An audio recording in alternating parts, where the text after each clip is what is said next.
ആ സിനിമ ഞാൻ ഷൂട്ട് ചെയ്യുമ്പോൾ അതിൻ്റെ ഏറ്റവും എനിക്ക് ഓർമ്മിക്കാൻ താല്പര്യമുള്ള ഒരു വലിയ ഓർമ്മ കൽക്കട്ടയിൽ ഞാൻ ചെയ്യുമ്പോൾ ഗീതാ ഡേ എന്ന് പറഞ്ഞ നടിയെ, അതായത് സത്യജിത് റേ മുതൽ ഘട്ടക് മുതൽ മൃണാൾ സെൻ മുതൽ ബംഗാളി സിനിമയിലെ എല്ലാ മഹാരഥന്മാരുടെയും സിനിമകളിലെ വലിയ സാന്നിധ്യമായിരുന്ന ഗീതാ ഡേ, പ്രത്യേകിച്ചും മേഘാതാക്കിയ താരയിലെ ക്രുദ്ധയായ അമ്മ, ആ സ്ത്രീയെ എനിക്ക് അഭിനയിപ്പിക്കാൻ പറ്റി. ദാറ്റ് വാസ്, ഞാനിപ്പോൾ പെട്ടെന്ന് ഓർക്കുമ്പോൾ, കാരണം അതിന് കാരണക്കാരൻ എൻ്റെ മൺമറഞ്ഞു പോയ സുഹൃത്ത് ബുദ്ധദേവദാസ് ഗുപ്തയാണ്. അദ്ദേഹത്തിൻ്റെ അടുത്താണ് ഞാനും KG ജയനും കൂടെ ആ സിനിമ ഷൂട്ട് ചെയ്യാനായിട്ട് കൽക്കട്ടയിൽ എത്തിയപ്പോൾ 6 ദിവസം നമുക്കവിടെ ഷൂട്ട് ചെയ്യണം. നമ്മൾ ചെല്ലുന്നത് ബുദ്ധദേവിനെ ദാദാ എന്നൊക്കെ ഞാൻ വിളിക്കും. അപ്പം വലിയ സ്നേഹമായിരുന്നു എന്നോട്. അപ്പോൾ ബുദ്ധദേവ് അദ്ദേഹത്തിൻ്റെ പ്രൊഡക്ഷൻ മാനേജറെ എനിക്ക് അയച്ചു തന്നു. 6 ദിവസം ഇവൻ നിങ്ങളുടെ സിനിമ മുഴുവൻ മാനേജ് ചെയ്യും. ആ പ്രൊഡക്ഷൻ മാനേജറാണ് എൻ്റെ അടുത്ത് ഗീതാ ഡേയെ പറ്റി പറയുന്നത്.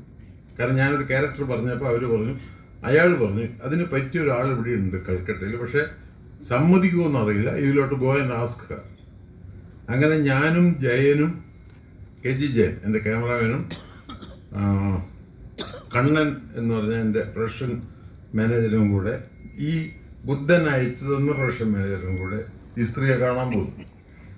അപ്പോൾ ഈ സ്ത്രീ കൽക്കട്ടയിലെ ഓൾഡ് കൽക്കട്ടയിലെ വളരെ ദാരിദ്ര്യം പിടിച്ച ഒരു ദാരിദ്ര്യം പിടിച്ച ഒരു കെട്ടിടത്തിൻ്റെ 3-ാമത്തെയോ 4-ാമത്തെയോ നിലയിൽ ഇങ്ങനെ വളഞ്ഞ കോണിയൊക്കെ കയറി ഒരു ഒറ്റ മുറിയിൽ താമസിക്കുകയാണ്. ബംഗാളി സിനിമ നമ്മൾ അകലിൽ നിന്ന് കാണുന്ന മലയാളികൾക്കൊക്കെ ബംഗാളി സിനിമയിലെ ഏറ്റവും വലിയ നടി എന്ന് നമ്മൾ പറയുന്ന ഈ സ്ത്രീ ദാരിദ്ര്യത്തിൻ്റെ അൾട്ടിമേറ്റ് കണ്ടീഷനിൽ അവിടെ ജീവിച്ചുകൊണ്ടിരിക്കും. അപ്പോൾ അവരുടെ ആ മുറി മുഴുവൻ മുറി മുഴുവൻ അടച്ച് ആക്രമിച്ച ഒരു വലിയ കട്ടിലാണ്. ആ കട്ടിലിൽ ആ സ്ത്രീ കിടക്കുകയാണ്, പക്ഷെ റാണിയെ പോലെ കിടക്കുന്നു. അവിടെ ഇങ്ങനെ ഇരിക്കുക. അവരുടെ അടുത്ത് അവരുടെ മകനാണ്. ഈ മകൻ ആ കാലത്തെ പഴയതെന്ന് പറയാവുന്ന നക്സലൈറ്റ് മൂവ്മെന്റിന്റെ കൽക്കട്ടയിലെ വലിയ രക്തസാക്ഷിയാണ്, ബാക്കിയായ ഒരു പാർട്ടി. അയാൾ ഒന്നിനും കൊള്ളാത്തൊരു മനുഷ്യനിഷ്ടമാണ് നിൽക്കുന്നത്. അയാൾ കല്യാണമൊന്നും കഴിച്ചിട്ടില്ല, അയാൾക്ക് മക്കളൊന്നുമില്ല. അയാളാണ് ഈ സ്ത്രീയെ എല്ലാ തരത്തിലും നോക്കുന്നത്. പക്ഷെ ഹീസ് യൂസ്ലെസ് എന്ന് ആ സ്ത്രീ ഇടയ്ക്കിടയ്ക്ക് പറയും. ഇവർ നല്ല ഇംഗ്ലീഷ് പറയും.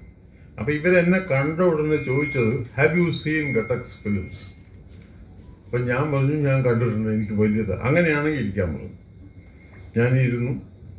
അപ്പോൾ ഈ ചുമരുകളിൽ മുഴുവൻ ഘട്ടക്കും സത്യജിത് റേയുടെ പടങ്ങളില്ല, മൃണാൾ സെൻ്റെ പടങ്ങളില്ല. ഘട്ടക്കും ഈ സ്ത്രീ നിൽക്കുന്ന ചിത്രങ്ങൾ മാത്രമേ ഉള്ളൂ. അപ്പോൾ അവരെൻ്റെ അടുത്തിരുന്നു. എന്നിട്ട് കുറേ നേരം ബംഗാളി സിനിമയെ പറ്റി പറഞ്ഞു, അതിലെ നന്ദിയില്ലായ്മയെ പറ്റി പറഞ്ഞു, ആരൊക്കെയോ പറ്റി പറഞ്ഞു. അവസാനം ഞാൻ പറഞ്ഞു ഇങ്ങനെ ഒരു റോൾ എനിക്ക് ചെയ്യണം, ഒരു ദിവസം മതി, രാവിലെ തുടങ്ങിയാൽ ഉച്ചയാകുമ്പോഴേക്കും തീരും, ഉച്ചയ്ക്ക് ശേഷം നമുക്ക് ഡബ് ചെയ്യാം, അപ്പം തന്നെ വൈകുന്നേരത്തിൽ നിങ്ങൾ അയക്കാം എന്നൊക്കെ പറഞ്ഞപ്പോൾ വലിയൊരു തുക പറയുന്നത് പോലെ ആ സ്ത്രീ പറഞ്ഞു 5,000 rupees. അപ്പോൾ എൻ്റെ പ്രൊഡക്ഷൻ മാനേജർ കണ്ണൻ ഉടനെ വലിയ ആശ്വാസത്തോടുകൂടി 5,000 രൂപ എടുത്ത് കൊടുക്കുന്നു. ഇവരത് ഇരുന്ന് ഗണ്ണുന്നു. കുറേ നേരം ആ പൈസ എണ്ണുന്നതിൻ്റെ സൈലൻസാണ്. എണ്ണി കഴിഞ്ഞപ്പോൾ തൃപ്തിയായി കഴിഞ്ഞപ്പോൾ അവരത് മകനെ ഏൽപ്പിക്കുന്നു.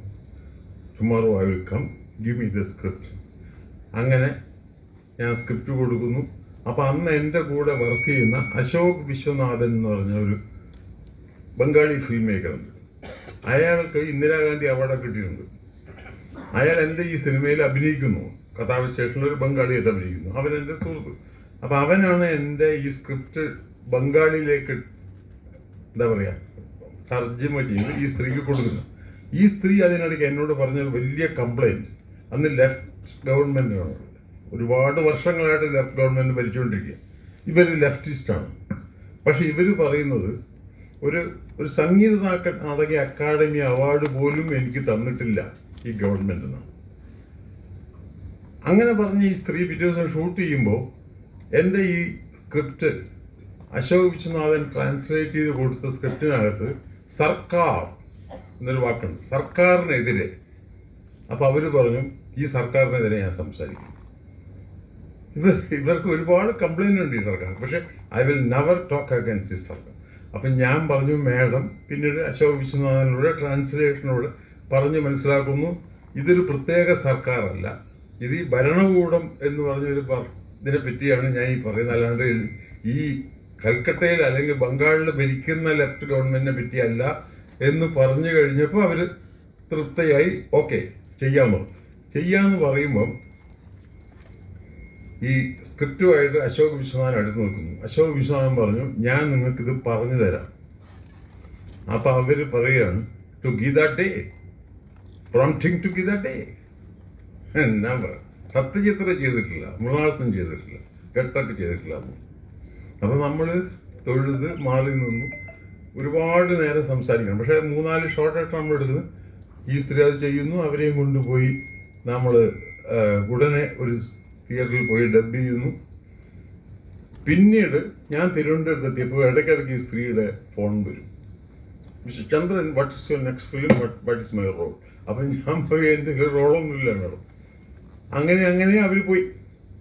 ഇതായിരുന്നു എൻ്റെ 2004 ഒരു ആക്ടിവിറ്റി ആയിട്ട് ഞാനിപ്പോൾ ഓർക്കുന്ന ഒരു സംഭവം. അത് ഈ സിനിമയായിരുന്നു, കഥാവിശേഷം എന്ന് പറഞ്ഞ സിനിമ. ഈ സിനിമ ഇപ്പോൾ ഞാൻ കഥാവിശേഷനെ പറ്റി ആലോചിക്കുമ്പോൾ ആ സിനിമ തീരുന്നത് എൻ്റെ ഒരു പ്രവീൺ കഥാപാത്രം ഗോപിനാഥ മേനോൻ്റെ ആത്മഹത്യയെ പറ്റിയുള്ള അന്വേഷണത്തിൽ അവസാനിക്കുന്നത്. ഗോപിനാഥൻ മേനോൻ ആത്മഹത്യ ചെയ്യുന്നത് for the shame of being alive as an Indian after Gujarat എന്നായിരുന്നു. അപ്പോൾ എൻ്റെ സെൻസർ ബോർഡ്, എൻ്റെതും നമ്മുടെ എല്ലാവരുടെയും സെൻസർ ബോർഡ്, ആഫ്റ്റർ ഗുജറാത്ത് എന്നുള്ള സാധനം കട്ട് ചെയ്യാൻ പറഞ്ഞു. അപ്പം ഞാൻ മനസ്സിലാക്കി എത്രത്തോളം ബോധമുള്ളവരാണ് ഈ സെൻസർ ബോർഡ്. അവർക്കറിയാം ഇനി ഇന്ത്യ മുഴുവൻ അഷെയിംഡാണ്, ഗുജറാത്ത് മാത്രമല്ല, അത് അന്നേ അവർക്കറിയാം. നമ്മൾ ഗുജറാത്ത് അഷെയിംഡാണ് അല്ല, എൻറ്റയർ ഇന്ത്യ ഈസ് അഷെയിംഡ്. അപ്പം നമ്മളെക്കാളും മുമ്പ് എൻ്റെ സെൻസർ ബോർഡ് അത് മനസ്സിലാക്കി. അങ്ങനെ കഥാവിശേഷനിൽ ആ ഭാഗങ്ങൾ കട്ട് ചെയ്തു, കഥാവിശേഷൻ ഇറങ്ങി. അപ്പം ഞാൻ എന്തുകൊണ്ടാന്ന് പറഞ്ഞാൽ എനിക്കറിയില്ല, ഞാൻ ഇവിടെ വരുമ്പോൾ 20 വർഷം മുൻപുണ്ടായ നമ്മുടെ രാജ്യം ആലോചിക്കുക. 20 വർഷം മുൻപ് NFDC എന്നൊരു സ്ഥാപനം ഉണ്ടായിരുന്നു ഇന്ത്യയിൽ. ഈ NFDC എന്ന സ്ഥാപനമാണ് എൻ്റെ ആലീസിൻ്റെ അന്വേഷണത്തിന് ഫൈനാൻസ് ചെയ്തത്, എൻ്റെ മങ്കമ്മ പ്രൊഡ്യൂസ് ചെയ്തത്, ചിന്തകൻ്റെ ഒരേതുപോലെ പക്ഷികൾ ഫൈനാൻസ് ചെയ്തത്, അല്ലെങ്കിൽ ഒരുപാട് സിനിമകൾ, കേതൻ മേത്തയുടെ സിനിമകൾ, ജാനബി ദോ യാരോ എന്ന് പറഞ്ഞ നമ്മുടെ ഏറ്റവും രസകരമായിട്ടുള്ള സിനിമകൾ, ഈ സിനിമകളൊക്കെ ഫൈനാൻസ് ചെയ്യുന്നത് NFDC ആണ്. ഇന്ന് ആ സ്ഥാപനമില്ല. 20 വർഷത്തിന് ശേഷം നമ്മൾ തിരിഞ്ഞാലോചിക്കുന്നു. നമുക്കൊരു നാഷണൽ ഫിലിം ആർക്കൈവ്സ് ഉണ്ടായിരുന്നു. PK നായർ എന്ന് പറഞ്ഞ നായർ സാബ് എന്ന് ലോകം മുഴുവൻ വിളിച്ചിരുന്ന ഒരു മനുഷ്യന്റെ മൊത്തം ജീവിതം ഇൻവെസ്റ്റ് ചെയ്ത് ഒരു മനുഷ്യൻ ഉണ്ടാക്കിയ അയാളെ പറ്റി പറയുമ്പോൾ അയാളുടെ ഒരു അനിയനുണ്ട്, രാമൻ നായർ, PR നായർ, PK നായർ എന്ന് നമ്മൾ പറയാം. രാമേട്ടനും കൃഷ്ണേട്ടനും ഇദ്ദേഹത്തിനെ വിളിക്കില്ല, ഇദ്ദേഹത്തിന് നായർ സാബ് എന്ന് വിളിക്കുക. അപ്പൊ രാമേട്ടൻ പറയാറ്, കിഴക്കേക്കോട്ടയിലാണ് ഇവർ രണ്ടുപേരും ജനിച്ചു വളർന്നത്. കിഴക്കേക്കോട്ടയിൽ ആ കാലത്ത്, അതായത് ഈ ഫിലിം ഇൻസ്റ്റിറ്റ്യൂട്ടൊക്കെ തുടങ്ങുന്നതിന് മുമ്പുള്ള കാലത്ത്, നോട്ടീസുകൾ, സിനിമയുടെ നോട്ടീസുകൾ സംഘടിപ്പിക്കാൻ രാമേട്ടനെ അയക്കും ചേട്ടൻ. എന്നിട്ട് ആ നോട്ടീസുകളിൽ നിന്നൊരു ആർക്കൈവ് ഉണ്ടാക്കിയിരുന്നു അയാൾ. അങ്ങനെയാണ് അയാളുടെ ആർക്കൈവ് പ്രവർത്തനം തുടങ്ങുന്നത്. അങ്ങനെ തുടങ്ങിയ മനുഷ്യൻ ലോകത്തിലെ ഏറ്റവും വലിയൊരു ഫിലിം ആർക്കൈവ്സ് ഉണ്ടാക്കി പൂനെയിൽ. ഇന്ന് PK നായരും ഇല്ല, ആ ആർക്കൈവ്സും ഇല്ല. ഇതൊക്കെയാണ് നമ്മൾ 20 കൊല്ലം കൊണ്ട് നേടിയെടുത്ത വലിയ അച്ചീവ്മെന്റ്സ്. ഇന്ന് ഈ തരം സ്ഥാപനങ്ങളൊക്കെ പോയി. 20 കൊല്ലം മുമ്പ് ബാഹുബലി എന്നൊരു സിനിമ ഉണ്ടായിരുന്നില്ല, മനസ്സിലായില്ലേ? 20 കൊല്ലം മുമ്പ് അങ്ങനെ ഒരു സിനിമയുടെ ആലോചന പോലും ഉണ്ടായിരുന്നില്ല. കാരണം എനിക്കറിയാം, 76-ലോ 78-ലോ മദ്രാസിലൊരു ഫിലിം ഫെസ്റ്റിവൽ, എനിക്ക് തോന്നുന്നു ആദ്യത്തെ ഡെറിക് മാൽക്കോവും ഡേവിഡ് റോബിൻസണൊക്കെ പങ്കെടുക്കുന്ന ആദ്യത്തെ ഫെസ്റ്റിവലാണ്. ആ ഫെസ്റ്റിവലില് ഞാൻ ജോണിന്റെ അഗ്രഹാരത്തിൽ കഴുതുന്ന സിനിമയുടെ പറയപ്പെടാത്തൊരു അസിസ്റ്റന്റ് ഡയറക്ടറായിരുന്നു ഞാൻ. ജോണിന്റെ കൂടെ ഇങ്ങനെ നടക്കും. അപ്പൊ അവസാനം ഈ 78 ആകുമ്പോഴേക്കും ജോൺ ആ പടം തീർത്തു. 77 ഡിസംബറിലാണ് ആ പടം സെൻസർ ചെയ്തത്. അപ്പൊ 78-ല് ഇത് മദ്രാസിലെ വലിയൊരു ഹോട്ടൽ, ചോളയല്ല, അതുപോലെ താജ്മഹൽ വലിയൊരു ഹോട്ടലിലാണ് ഈ ഫെസ്റ്റിവലിൻ്റെ രംഗം. അപ്പോൾ അവിടെ ഒരു സ്പേസിന് വേണ്ടി നമ്മൾ ആവശ്യപ്പെടുന്നു. ആ സ്പേസിന് പടം എന്താ പറയുക, പോസ്റ്ററൊക്കെ വെക്കണമെങ്കിൽ ഒരു സ്പേസ് വേണം. ആ സ്പേസ് നമുക്ക് കിട്ടുന്നു, എന്തോ പൈസ കൊടുത്തു, ജോണിൻ്റെ സിസ്റ്റമായിട്ട് കൊടുത്തു. ആ സ്പേസിൽ ഒരു തലയോട്ടി, കഴുതയുടെ ഒരു തലയോട്ടി കുത്തി വെച്ചിട്ട് അവിടെ ജോണിങ്ങിന് ഇരിക്കുകയും ദാറ്റ് വാസ് അഗ്രഹാരത്തിൽ കഴുത. അന്ന് അത് കാണാനായിട്ട് ഒരുപാട് ആൾക്കാർ വന്നു. പക്ഷെ അങ്ങനെയുള്ള ആരും ആ സിനിമ കാണാൻ വന്നില്ല. അന്ന് ആ ദിവസങ്ങളിൽ അതിന് വലിയ വലിപ്പം കിട്ടി. അതായിരുന്നു ആ ഫെസ്റ്റിവൽ. ആ ഫെസ്റ്റിവൽ സമയത്ത് ഞാൻ ഈ ഡെറിക് മാൽക്കത്തിനെയൊക്കെ ആദ്യമായിട്ട് കാണുന്ന ഒരു ഫെസ്റ്റിവലായിരുന്നു. കാഞ്ചന സീത, അരവിന്ദൻ്റെ സിനിമ അന്ന് കൂടുതൽ ശ്രദ്ധിക്കപ്പെടുന്ന ഒരു സിനിമയായി മാറുന്നുണ്ട്. അവര് എല്ലാവരും കൂടി ചേർന്ന് ബാപ്പു എന്ന് പറഞ്ഞ ഒരു തെലുങ്ക് ഡയറക്ടറെ രാമായണം എന്ന് പറഞ്ഞ സിനിമ, അത് ഈ ഫെസ്റ്റിവലിലൊന്നും ഇല്ല, പക്ഷെ പുറത്തെവിടെയോ കോടമ്പാക്കത്ത് കാണിക്കുന്ന ആ സിനിമ കാണാൻ ഇവരൊക്കെ പോവുകയും അതിൻ്റെ ടെക്നിക്കൽ ബ്രില്യൻസിനെ പറ്റി ഇവരൊക്കെ വന്ന് നമ്മളോട് പറഞ്ഞു. It is very well made, ഭയങ്കര ടെക്നിക്കലി ബ്രില്യൻ്റ് ആണ്. പക്ഷെ ആ ടെക്നിക്കൽ ബ്രില്യൻ്റായ രാമായണത്തെ ഒരു കാലത്തും ഇന്ത്യൻ പനോരമയിലോ ഇന്ത്യൻ സിനിമയുടെ സീരിയസ് ആയിട്ടുള്ള ഒരു ചിന്തയിലോ വരൂലായിരുന്നു. ആ സിനിമയുടെ 100ാമത്തെ ഇമിറ്റേഷനാണ് ഈ Baahubali. Baahubali becomes Indian cinema. ഇന്നിപ്പോൾ ബാഹുബലി ചെയ്ത ഒരു സംവിധായകൻ, പേര് കൃത്യമായിട്ട് എനിക്ക് ഓർമ്മയില്ല, എന്തോ ഒരു മൗലി, അയാള് ഇന്ന് ലോക സിനിമയെ, ഇന്ത്യൻ സിനിമയെ എവിടെയോ പ്രസന്റ് ചെയ്യുന്നതിൽ അയാളാണ് ഒന്നാമൻ. അങ്ങനെ നിൽക്കുക. നമ്മുടെ ഇടയിൽ നിന്ന്, നമ്മുടെ നാട്ടിൽ നിന്ന് തന്നെ ഒരു സുഹൃത്ത്, നമ്മുടെ എല്ലാവരുടെയും ഒരു സുഹൃത്ത് അന്ന് ഈ അവാർഡിന് പോയി. അദ്ദേഹത്തിനോട് ഞാൻ ചോദിച്ചു ഈ ബാഹുബലിയെ പറ്റി. അദ്ദേഹം പറഞ്ഞു ഇറ്റ് വാസ് ടെക്നിക്കലി ബ്രില്യൻറ്റ്.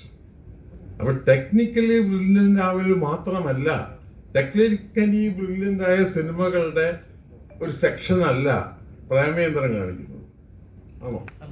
ആ, അപ്പോൾ ടെക്നിക്കലി ബ്രില്യൻ്റ് ആയ സിനിമകളുടെ ഒരു വരവായി പിന്നീട്. പണ്ട് ഗോവിന്ദൻ പറയായിരുന്നു വാൾകൊണ്ടവന്റെ വരവായി. ആ വരവാണ്. ആ വരവ് ഈ ഇതിൽ നിന്ന് തുടങ്ങുക. ബാഹുബലിക്ക് ശേഷം അൺഇമാജിനബിളി ഇന്ത്യൻ സിനിമ മാറുന്നു. ഇന്ത്യൻ സിനിമ മാറുമ്പോൾ ഇന്ത്യൻ ജീവിതം മാറുന്നു. സിനിമ മാത്രമായിട്ട് മാറില്ല. സിനിമ മാറുമ്പോൾ അതിൽ വേറെ എന്തൊക്കെയോ മാറും. ഇപ്പോൾ ബാലകൃഷ്ണൻ അറിയാൻ പറ്റുമായിരിക്കും, OV വിജയൻ്റെ ഒരു പഴയ കഥയുണ്ട്, മലയാള നാട്ടിൽ പബ്ലിഷ് ചെയ്ത. ആ കഥ ഹരിയാനയിലെ ജാട്ട് വംശജരുടെയിലുള്ള കുടുംബ കലഹത്തെ പറ്റിയുള്ള ഒരു കഥ. ആ കുടുംബ കലഹം മൂത്ത് ചേട്ടനും തല്ലാൻ തുടങ്ങിയപ്പോൾ അളിയൻ പറഞ്ഞു മാരോ സാലേക്കോ. ഈ മാരോ സാലേക്കയെ പ്രത്യേക വൃത്തത്തിലാക്കിയപ്പോൾ ഗീതയുണ്ടായി എന്നാണ്.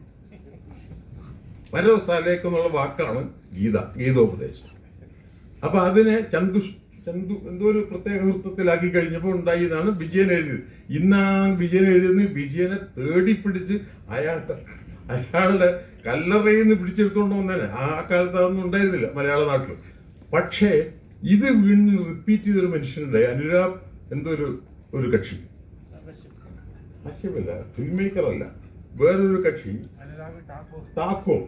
താക്കൂർ ഡൽഹിയിൽ സമരം ചെയ്യുന്ന ആളുകളെ നോക്കി പറഞ്ഞു മാരേ സാലേക്ക് വന്നു.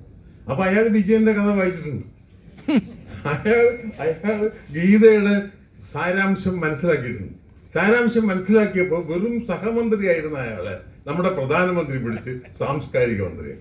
ഇവൻ തരക്കേടില്ലല്ലോ, ഇവൻ വിവരമുണ്ടല്ലോ, അതുകൊണ്ട് ഇവന് സാംസ്കാരിക മന്ത്രിയായി. ഇവന്റെ കീഴിലായിരുന്നു കഴിഞ്ഞ 5 വർഷം സഹാക്കളെ ഇന്ത്യൻ സിനിമ. എവിടെ നേരെയാവും? ഇവൻ മാരസാലേക്കുമാണ്. ഇവൻ ആരോണം കാച്ചു. ഇപ്പൊ തൽക്കാലം അവൻ മാറിപ്പോയത്ര. ഇതായിരുന്നു നമ്മുടെ സിനിമയുടെ ഡെവലപ്പ്. ഞാൻ പറഞ്ഞ 20 കൊല്ലത്തിന് മുമ്പും നമ്മൾ സിനിമ എടുത്തിട്ടുണ്ട്, 20 കൊല്ലത്തിന് ശേഷവും പ്രേമേന്ദ്രൻ ഫെസ്റ്റിവൽ നടത്തുന്നുണ്ട്. But one should know what was happening. അപ്പം നമ്മൾ അതിൻ്റെ അർത്ഥം നമ്മളിതെല്ലാം കൈയും പൂട്ടി നിൽക്കണമെന്നല്ല. നമ്മളിപ്പോഴും പ്രേമേന്ദ്രൻ ഫെസ്റ്റിവൽ നടത്തുന്നുണ്ട്. അപ്പം നമ്മൾ അതിൻ്റെ കൂടെ നിൽക്കും. ഞാൻ അപ്പം ആലോചിക്കുന്നത് എന്തുകൊണ്ട് ഈ സിനിമ ഞാൻ പറയട്ടെ, 20 കൊല്ലം മുമ്പ് എൻ്റെ സുഹൃത്തുണ്ട് അപ്പുറത്ത് നിൽക്കുന്ന ആ മൊട്ടത്തലയാണ്, അങ്ങോട്ട് നോക്കടാ, സംസാരിക്കും, ഇങ്ങനെ നോക്കും. ഇവൻ ഒരു വളരെ പ്രധാനപ്പെട്ട ഒരു ഫിലിം മേക്കറായി മാറി. ഇതൊക്കെ 20 കൊല്ലത്തിനിടയിൽ ഉണ്ടായ വലിയ സംഭവങ്ങളാണ് അല്ലേ? അപ്പോൾ ഈ തരം രീതികൾ നടക്കുന്നതിന് മുൻപും ഞാനും പവിത്രൻ എന്ന് എനിക്കൊരു സുഹൃത്തുണ്ടായിരുന്നു. അദ്ദേഹത്തിന് ഇപ്പം എത്ര പേർക്ക് അറിയുന്നറിയില്ല. കാലം പോകുന്തോറും പവിത്രനൊക്കെ മറഞ്ഞു പോകും. പക്ഷെ പവിത്രനെ ഉള്ളിലേറ്റ് ഒരുപാട് ആൾക്കാർ ഈ ചുറ്റുപാടുമുണ്ട്. അവരെ ഒരിക്കലും പവിത്രനെ മറക്കില്ല. ഞാനും പവിത്രനും ഒരു കോളേജിൽ ഒന്നിച്ച് പ്രീ ഡിഗ്രി പഠിച്ചിട്ട് ഇറങ്ങി വരുമ്പോൾ ക്രൈസ്റ്റ് കോളേജിൽ ചെറിയ ചില സിനിമകളൊക്കെ ഉണ്ട്. അപ്പം ഞങ്ങൾ തീരുമാനിച്ചതാണ് ഞങ്ങൾക്ക് എന്തെങ്കിലും സിനിമ എടുക്കണം. ഒരു കാലത്തും ആലോചിക്കാൻ പറ്റാത്ത ഒരു കടന്ന ചിന്തയായിരുന്നു. ആ കടന്ന ചിന്ത തന്നെയാണ് സിനിമ. സിനിമ ഒരു കാലത്തും സാധിക്കാത്ത എന്തോ ഒരു സ്വപ്നമാണ്. ആ സ്വപ്നത്തിലേക്ക് നമ്മളെല്ലാവരും എങ്ങനെയെങ്കിലൊക്കെ നീങ്ങും. ഇപ്പൊ നമ്മുടെ 2 സഹോദരന്മാരുണ്ട് ഇവിടെ, വരാതെ അവര് പറഞ്ഞത് ഏറ്റവും മനോഹരമായ ഒരു വാക്ക് പറഞ്ഞു. അവരുടെ സിനിമ കണ്ടാൽ നാട്ടുകാർ ഓടുന്നു. അത് പറയാനുള്ള ധൈര്യമുള്ള ഫിലിം മേക്കേഴ്സിനെ 20 വർഷത്തിന് ശേഷം ഉണ്ടാക്കി. അവർക്ക് വലിയ പ്രണാമം. അപ്പോൾ ഇതേപോലുള്ള ഒരുപാട് മനുഷ്യർ ചേർന്ന് ഈ മനുഷ്യൻ ജീവിച്ചിരിക്കുന്നിടത്തോളം കാലം സ്വപ്നങ്ങൾ ഉണ്ടാവും. സ്വപ്നങ്ങൾ ഉള്ളിടത്തോളം കാലം സിനിമയുണ്ടാവും. ഒരു ബാഹുബലി വിചാരിച്ചാലും സിനിമ തീരുമില്ല സഹാക്കളെ. Thank you very much.